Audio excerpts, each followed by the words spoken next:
Hi everyone. I'll just give it a minute or so because I don't actually know what time it is. I can't see the clock in the bottom of my screen anymore.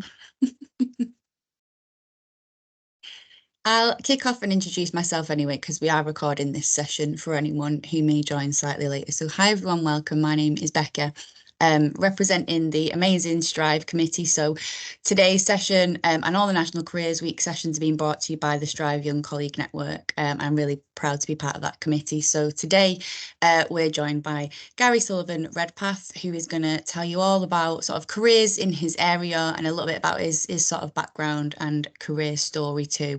I'm going to run through the slides. So Gary, you just give me the cue. I will hand over to you if that's okay. That's absolutely fine. Thanks, Rebecca. I think I'll probably just kick off by saying, look, I'm absolutely delighted I feel quite honoured actually to be doing a session today for the Strive Network, which is really important. And I think it means a lot in terms of when I think of my own role, which I will go into in a bit more detail in terms of we think around succession planning and getting people in a really good place to sort of further their career within the co-op, and in particular with food, with myself. I'm super passionate around this, and so I was more than helpful and more than happy to support on this when Jess reached out to me a couple of weeks ago. So yeah, thanks for the intro. I will probably just take you through a couple of slides, which will take around 20 minutes, 25 minutes. And then I suppose I will open it up if anybody's got any questions that they wanted to ask, and hopefully I'll be able to answer any questions as well. If not, I will make sure that I'll come back to you on any questions. So yeah, nice to meet you all. My name's Gary Sullivan Redpath, and I'm a regional operations manager within food. If you'd just like to move on for me, Rebecca. Yeah, so I suppose what I would start with is just a bit in terms of what my role is, in terms of we're a big business and we've got lots of different functions. So I think it's important that I just talk around sort of what my role is. So as I say, I'm a regional operations manager and I cover predominantly the northwest of England within our food estate. So I cover the whole of Greater Manchester, and then I go across the sea and I cover our stores in Isle of Man, and then across the sea again, and I also cover Northern Ireland as well. So I've got quite a big piece of geography, which I cover alongside my direct team of operations managers as well. Probably just before I talk a bit more about the role, I think it's important that I just talk around my sort of career journey so far and how I've ended up in terms of where I am today. I've put retail is all I know, and that's actually not a lie. So I've always been a retailer since I left school at 16. So I did leave school at 16, so that just shows my age, that when you could leave school at 16. And what I would say is it's not a bad thing. And what I say is, why I say that is because I'm probably in a role where I'm probably at a position now where I've landed this role within a restructure that took place within food operations last year. And it was a promotion for myself, and I've probably never felt so fulfilled as I do now within my role. And it's a role that I really enjoy. I get to work with lots of different people, lots of different stakeholders. So that's why I think it's not a bad thing. And I've had quite an interesting career journey within operations. I previously worked for Sainsbury's for 12 years since I was a student. And I did pretty much everything within that, as you can imagine, as a student. So I started by filling the shelves on fresh foods, and then crossed to checkouts, and then working on different departments across store. So I think I covered pretty much every department within the store within a few years. And I was, at the same time, I was still studying. So I was at college, and then I went on to university as well. But I also got a real taste, and I probably what you would say is, people in retail, once you get the bug, you can't get out of it. And it's one of them things. It's a really strange thing, and when I talk about it in sort of my friendship circle, people struggle to understand it and go, "You work in retail? Is that what you want to carry on doing?" I'm like, absolutely, I love it. So I did lots of different roles, and then became a team leader with Sainsbury's while I was at university part-time. really enjoyed it in terms of being a team leader. And that was kind of my first role in terms of where I got a real sort of opportunity to work in terms of leading people. And that's where I started to think, actually, this is something that I really enjoy. Whilst I was at university, I then decided to make a big decision and I left university. So what I would say is university, do you know what? I started university, I did around 9 months in university, but then I left because the reality was it wasn't for me. I was kind of keen to really get going. I'd had a taste of what retail was like. And I was quite clear in my mindset that, I wanted to progress within retail and I'd had enough of education, if I'm totally honest. So if you're ever thinking, that you need to be doing college, university, etc., there are lots of other opportunities. And I think it's evolved so much now in terms of when you think around apprenticeship schemes that we offer, and lots of other things such as networks, such as Strive, etc. So there's lots of different opportunities for younger people where I think if university is not for you, then that's absolutely fine. So that's why I didn't follow the career path you may think. I then became a trainee manager for Sainsbury's and became a department manager for them. So I led a team of around 60 people within the customer service department for Sainsbury's. And then did various departments with them. But I actually made the jump from what I would say the jump from orange to blue, so Sainsbury's to Co-op, around 8 years ago. And if I'm honest, and I know it sounds very cliche, but I don't think I've looked back. And I think I came across the Co-op as a store manager in food, and I've had quite a good, successful career journey since then. And I've got to say that the opportunities that have been provided to me within Co-op food have been absolutely fantastic. And I think if you're getting the right sort of support and guidance, and you're willing to put that work in, then the opportunities are pretty much endless within food. So I have been with the Co-op now 8 years, and what I would say is around sort of working within retail operations is skills and experience are so valuable. If you think around some of the skills and experience, which I will talk around sort of a bit later on, what are transferable and more valuable than you think. And when you think of a role in terms of especially leading people, then relatable transferable skills that you actually gain are so valuable in terms of working with people. I have put about putting yourself out of your comfort zone. So it doesn't feel natural to many of us in terms of to broaden your knowledge. And I've done a number of roles, probably most recently in the last couple of years, which actually put me out of my comfort zone. I suppose the beauty of Co-op is with such a large organisation that you've got an opportunity to broaden your own knowledge, as well as thinking around, you might be in a situation where you think, I'm actually not sure what my next career step's going to be, but I have got opportunities that I can utilise to sort of broaden my knowledge. And that might actually give me an insight in terms of what I might want to look into in the future. And I've done exactly that over the last 2 years. I went into a centre role within Angel Square to broaden my knowledge around food overall in terms of working with commercial teams and customer proposition teams. And the reality is, did I enjoy that as much as operations? I didn't. But would I say it served a purpose? I absolutely would. And I think what that has done in terms of broadening my knowledge is it's given me a bigger mindset. It's helped me join the dots more as a business in food. And it's actually what it's done is it's served me in terms of being able to come back out into operations into a bigger role. So it's absolutely a really good thing. So even though you might be a bit worried about being pulled out of your comfort zone, go for it. I would say really be brave and just go and experience some different things and broaden your knowledge. I've put around putting the customer at heart of everything we do, because that's exactly what food retail is. Sometimes people can really overcomplicate food retail, but if you actually just pull yourself back and think, why are we doing this? Are we doing this for the colleagues, or are we doing this for the customer? If we're not, then I would probably question why we're doing it.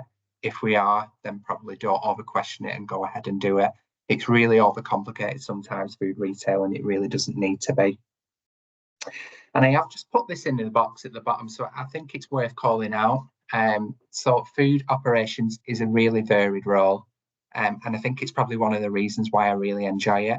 No day is absolutely the same, and I will touch on this a bit more later in terms of the day in the life of my role. However, if you really like change and every day being different, then this absolutely is a role that you could consider in terms of food operations.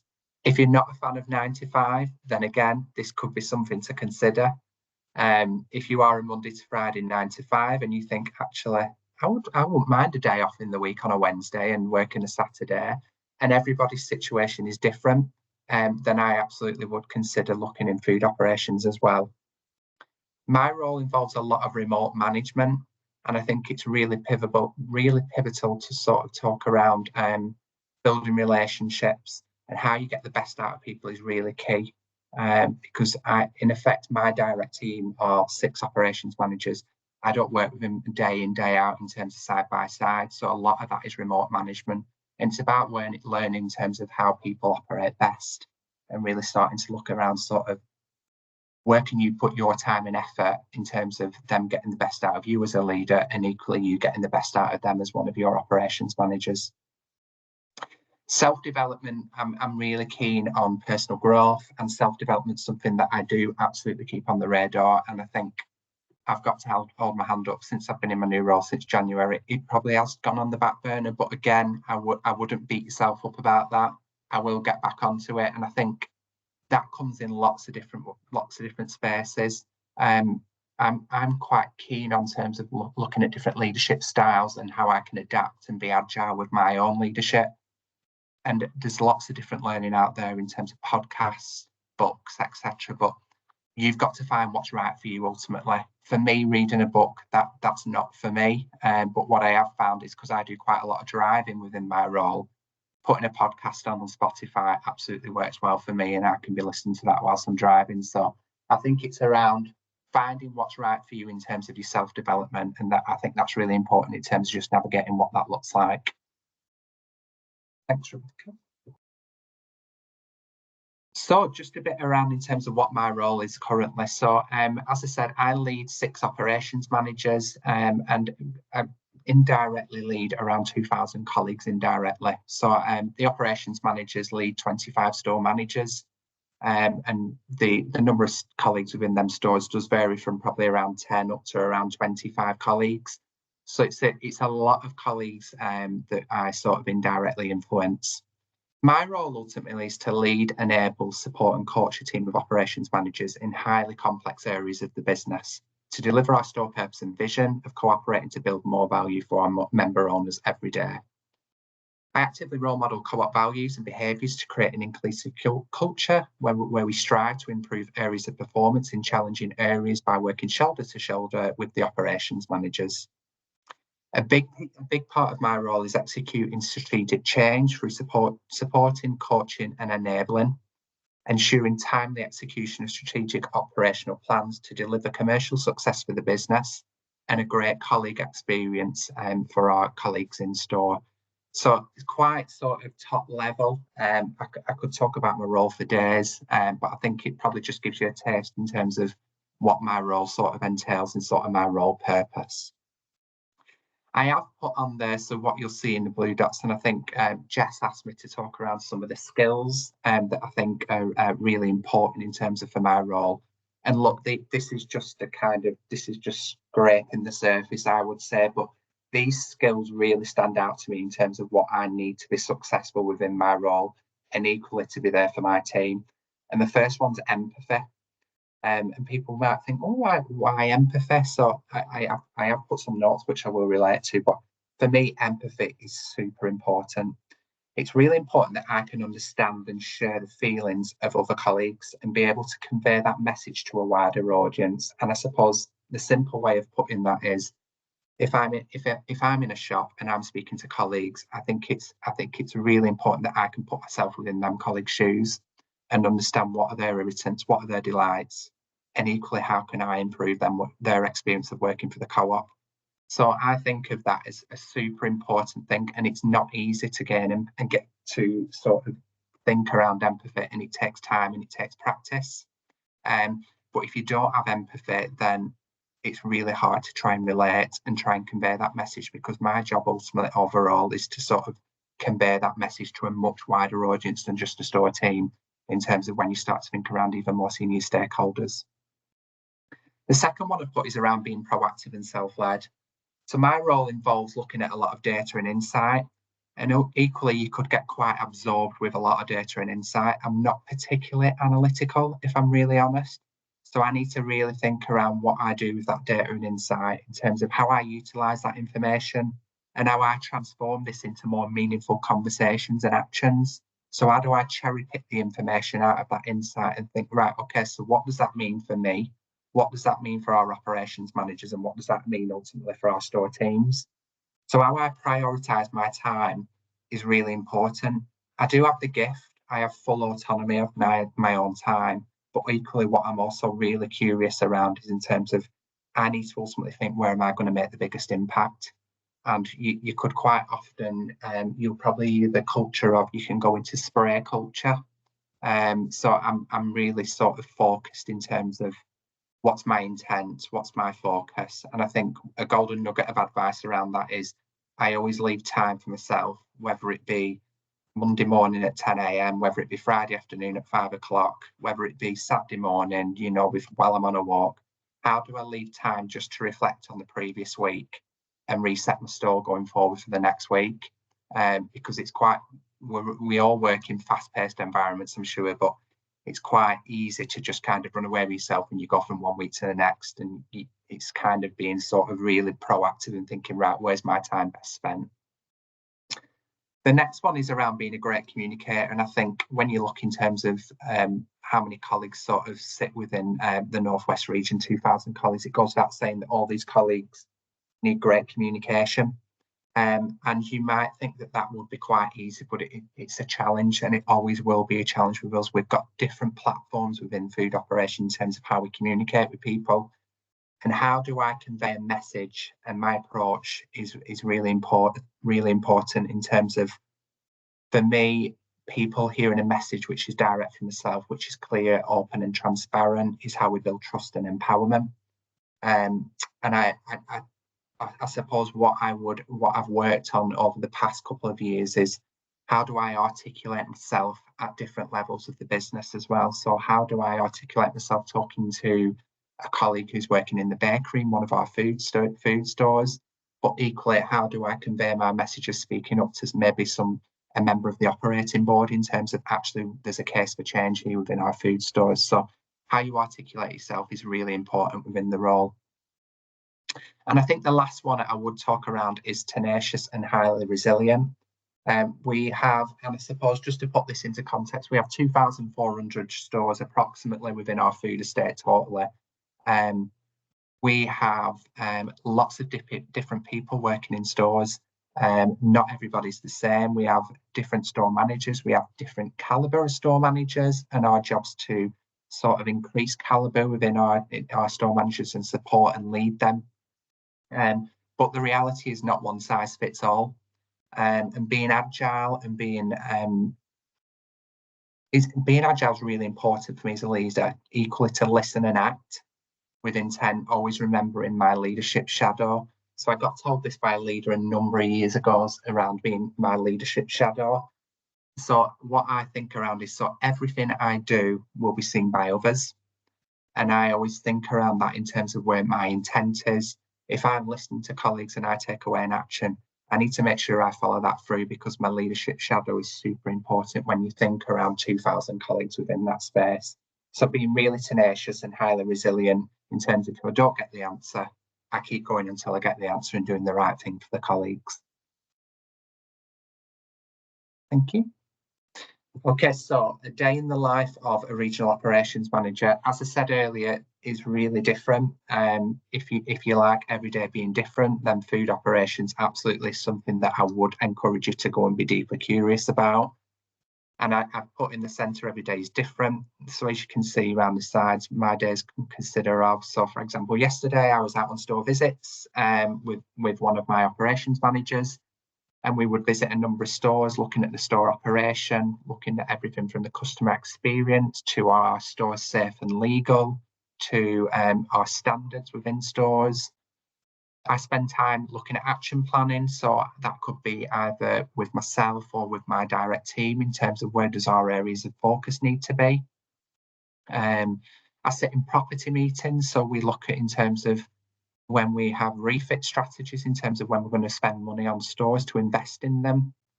I review, as I said, and interpret a lot of data. I get a lot of data sent to me, a lot of insight, and you could quite easily get bogged down with a lot of data. But I try to keep it quite minimal and take out what I can. And I'm still on a learning curve with that, and I'm going to be really open and transparent. It's still a challenge for me, and it's a journey that I intend to improve on. But a lot of data in terms of how do you take what you need from that data. Um, team meetings. Team meetings are important. So I have weekly team meetings. We also get together face to face every 6 weeks. And that varies throughout food operations. The operations managers get together with their store managers. It's probably different with store managers and their teams in terms of what that looks like. But I think that team meeting is really important in terms of how you come together, have a real good agenda. So a lot of effort goes into that team meeting prior to that in terms of so the outputs are where we need them to be. And colleague and career conversations with my direct team as well. So where's my direct team up to? What's on their pad? What can I support within that space? Where does our areas of focus need to be as a team? And equally supporting people in terms of what's their next step within their career? How can we start talking around their own personal growth? And yeah, kind of thinking around our sort of wider succession planning. We have a lot of turnover in food, and that's not just within co-op food. If you think around food operation in terms of the market, we have quite a lot of turnover within retail. So it's really important for me that we are on the ball with that, and we are thinking around our own people plans, and we're not ultimately putting our food business at risk in terms of with opportunities where we're letting down customers and colleagues with service.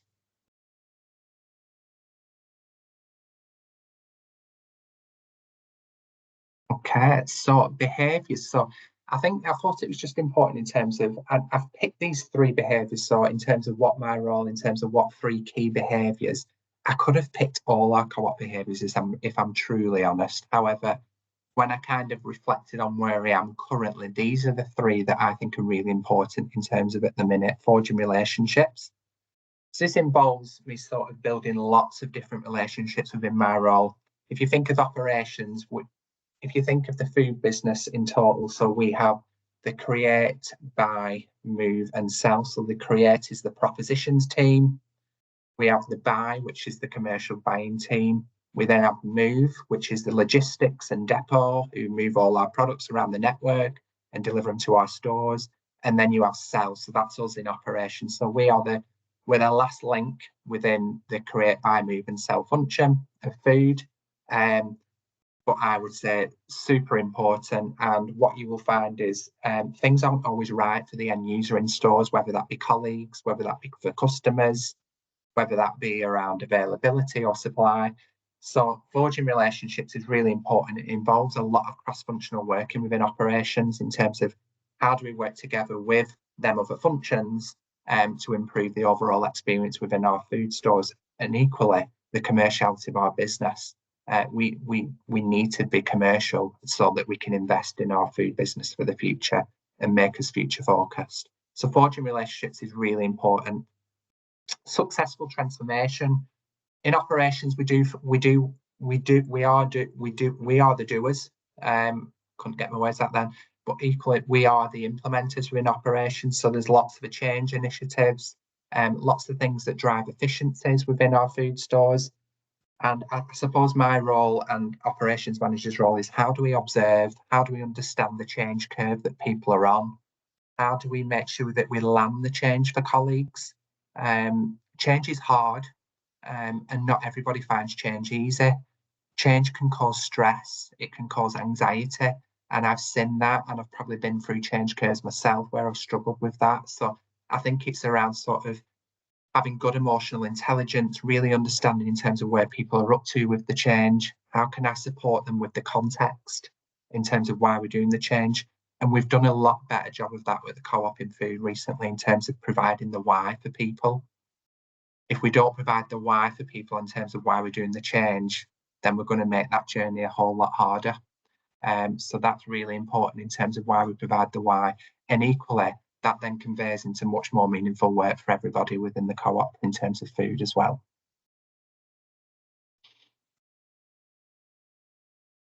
And I suppose the last bit that I just wanted to talk around on the next slide, Rebecca, was that we've got the leadership behaviours, but for me, it doesn't stop there with leadership behaviours. I think my role in terms of, and these are always sort of key things on my mind in terms of, these are what we would call our leadership enablers. So for any of the forging relationships, for any of the successful transformation, if you have a team, these 5 things are really pivotal before we can get to any stage of thinking around how we sort of convey any of them behaviours. And I would just talk around sort of, I'm not going to go through each one.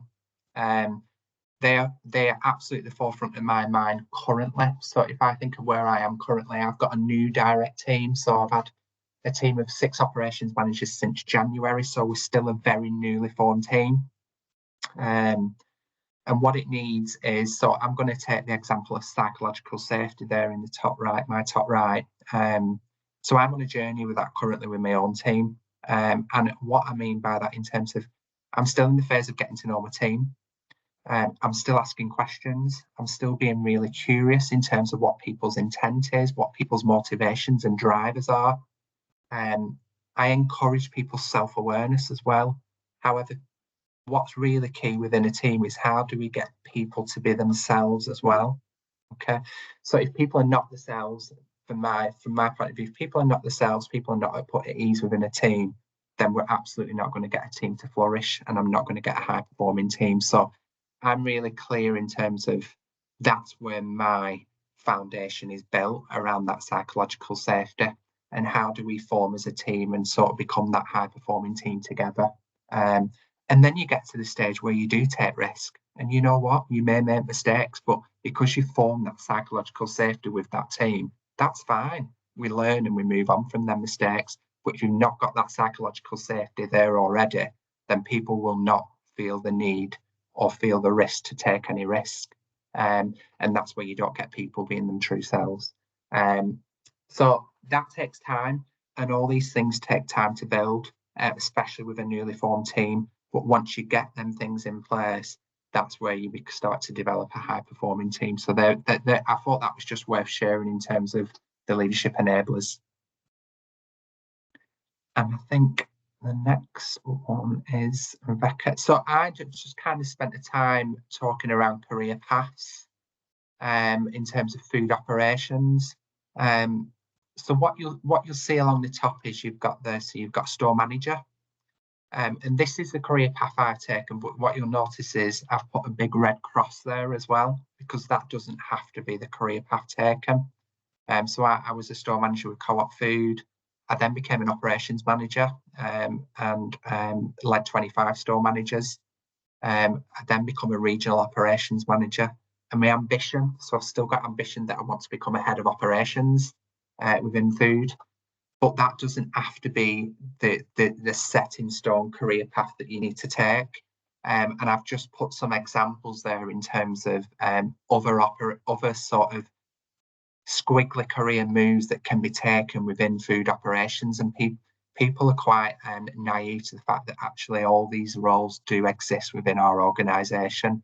So we have lots of project roles within food, which give people I think an example would be, we've got quite a lot of store managers that go on to do project roles, generally before they go on to do an operations manager's role.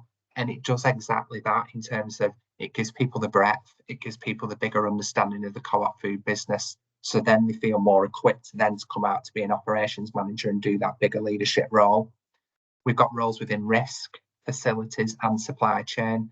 So what I would say is, don't always think that the natural step has to be store manager to operations manager, because the reality is you might go into a project role and really enjoy it and think, actually, that's where my self-fulfillment is. And actually, I want to do other things within that space. And everybody is different. And then my golden nugget of advice. So I did spend some time thinking about this over the last week. What you will learn about me is I'm very open and honest. So I've put, operations isn't easy, and it's certainly not for everyone. However, if you have a passion for working in a team and leading people, delivering change, which both lands with colleagues and customers in stores, this well could be an avenue for you to consider. Why not spend some time in stores with colleagues and leaders and be really deeply curious? What are your non-negotiables and do they marry up? And you're probably thinking, what are your non-negotiables? And that could be really something when you're thinking around your next career step. Your non-negotiables might be, actually, I need to lead a team or I need to work within a team. Okay, so operations could still be an option. So really thinking around, what is it you want out of your next role? What is it you're not prepared to negotiate on? And then start to break it down there in terms of, right, okay, so this could be an opportunity, this could be an opportunity. And that, I think, is me done, and I'm willing to take any questions. Oh, that was brilliant, Gary. Thank you. I've been scribbling loads down there, loads of little words and nuggets of advice. So thank you. I've got a couple of questions that were pre-submitted just to get the ball rolling, and then I'll stop Yeah. sharing so I can look at the chat because I've no idea what's going on in there. So first question is, what's your favorite part of your role, would you say? If you had to pick one. My favorite part of the role is it's got to be having a team of people. So I'm very much a people person. If I look back to, and a lot of people have probably got examples of this through COVID, and I was in a project role within COVID, and I found myself sort of working in silo quite a lot, and I really struggled with that, if I'm honest. And I find that my energy, I bounce off people. I like to see people grow, and I like to support people with their own career development as well. And I think for me, that's where I get most fulfillment out of my role. Absolutely. Amazing. Second question, and then I'll have a quick nosy at the chat. So, what development opportunities stand out to you the most that you've sort of had and gained from outside of your day jobs? Ooh, what development opportunities? So if I'm honest, I've probably gone and found development opportunities myself. And what I mean by that is I've been really clear in terms of, I've always had an active personal development plan, which I am always pretty clear in terms of what that looks like with my own line manager. But I've probably had development opportunities where I've actually just pushed myself to think, okay, so do I need to think around grabbing myself a mentor? Okay, so what do I need out of a mentor? And things have kind of spawned from there, if I would say, in terms of probably putting myself out of the comfort zone in terms of I've actually not needed to do it, but actually I'm going to go and take that development opportunity of, for example, I did a project role for 18 months last year, the year before last, and I didn't particularly enjoy it. If I'm really honest, I didn't really enjoy it, but actually when I sit back now and reflect, what I learned from that role is endless. And I've now come back into a role within operations, and I'm thinking, oh yeah, I know how to do that. And yeah, I know somebody who works within that field who I've built a relationship with already, who can help me with that. So I think it's around, how do you build your network? And actually, the co-op actually put me through my green belt, Lean Six Sigma, which was project manager role. So when I started in the role, they put me through. It's basically learning different models of project management. So the co-op put me through that development opportunity as well. So there's lots of opportunities out there, and I would just say, just grab it with both hands. Love that. Thank you. So I've got a question in the chat. Well, a comment. Amazing advice, Garrett. What helped you make the jump from store manager to operations manager? And are there experiences outside of your role that helped you? Yeah. So good question. And I can still remember the day when I got the call to say I've been successful for the operations manager. And it was by Kate Graham. Kate Graham, actually, who's now our operations director in food. So she was the who interviewed me at the time. Why did I want to be an operations manager? Because I was a good store manager and I enjoyed being a store manager. And I sound like I'm blowing my own trumpet there, but what I wanted to do was have more wider, and I wanted to play a bigger part within the business. I wanted to influence more people and I wanted to lead more people as well. Um, as a store manager, I worked alongside some other great store managers, but I equally had a great operations manager at the time as well. She inspired me. I looked at her and thought, I want to do that role. So, kind of, I think probably what I would say is having a great experience by a leader within that role gave me the ambition to think I want to do that role too. And I suppose the great thing is we have around 89 operations managers across our food business. So there is opportunities within that space. If I think at the minute I've just finished actually recruiting an operations manager, so that there's always opportunities within that space. But the opportunity to lead 25 store managers was just something that I thought absolutely that's what I want to do next. Oh, fantastic. That's great. We've got another well, a bit more technical, I suppose, but what are your top three priorities sort of in your role, would you say? If you have to really break it down. Yes, so my top three priorities quite simple because they're on my mind daily.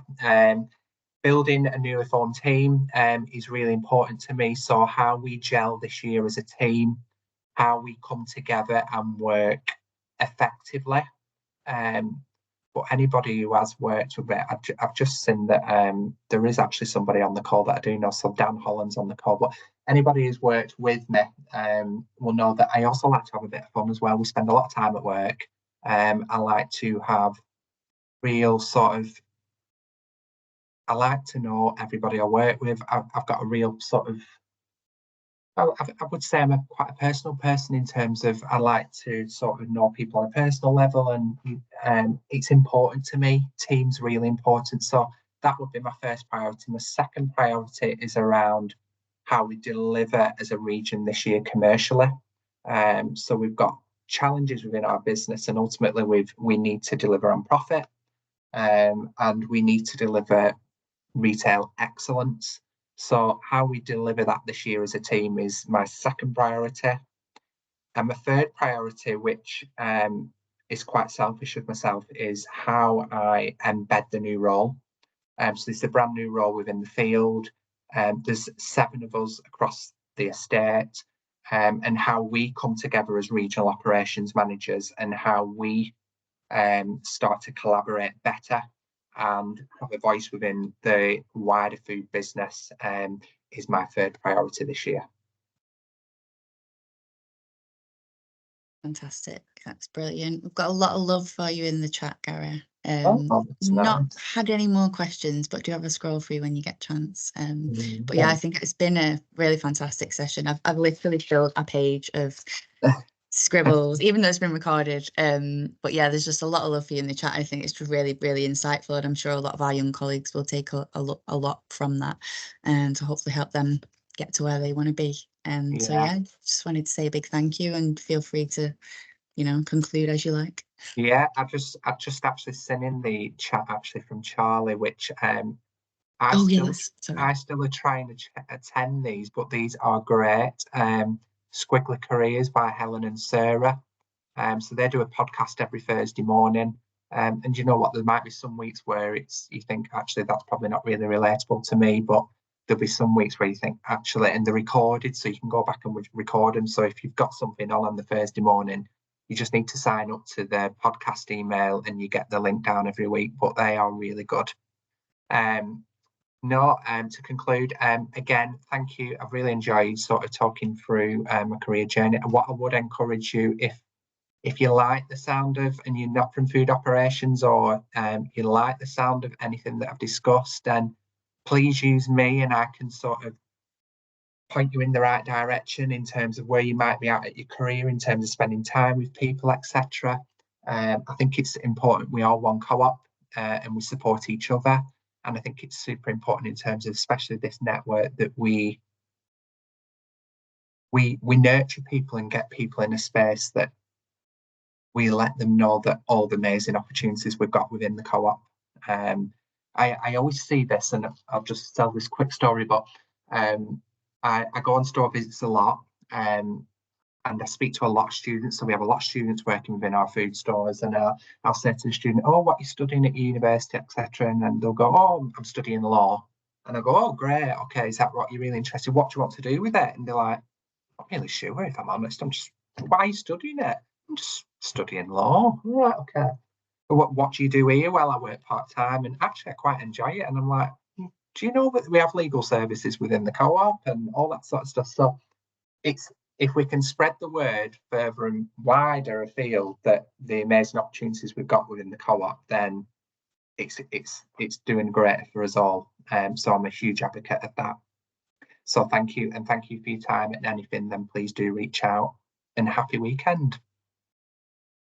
Thanks, Gary, and thank you to the audience that everyone's been so engaged this session. It's been great. So yeah, everyone have a great weekend. Thanks all. Thank Bye. you. Bye.